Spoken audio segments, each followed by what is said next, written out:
Hey everyone, in this video I'm going to show you how you use your wireless earbuds like AirPods or Samsung Buds as a microphone for content creation. Yep, that's right. Most of the AirPods actually have built-in microphone designed for calls, voice memos, but when it comes to record content, the quality usually sucks. Why? Because we wear them in our ears and our voice memos from mouth, that distance between mic and our mouth cause low echo, and that's why most of the creators say don't use your earbuds as a microphone. But what if we move the mic closer to our mouth?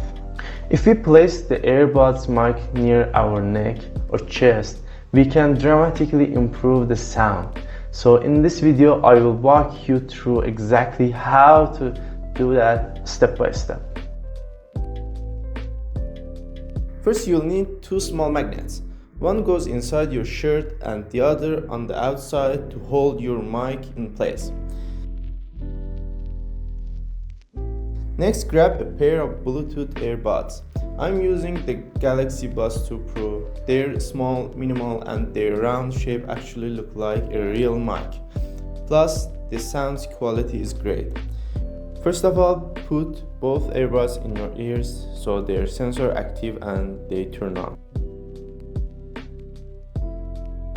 2. Connect them to your phone via Bluetooth. 3. Once connected, swap down from the top and tap the audio switch button, the one with the red circle in the video.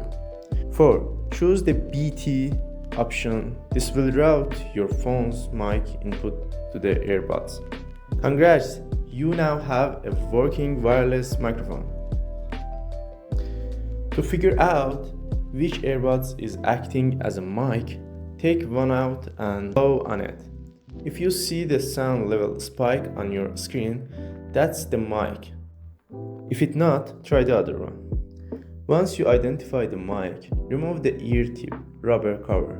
This makes it look like more a real lav mic. Then place it near the magnet on your shirt. The built-in magnet in the earbuds will help it stick securely. You can test it anytime by blowing on the mic and checking the input level to make sure everything's working and your audio is being recorded properly. If you learned something new or useful from this video, make sure to subscribe and drop a comment below telling me what your next biggest challenge is. Whether it is cameras, lighting, backdrops, or anything else you're struggling with it.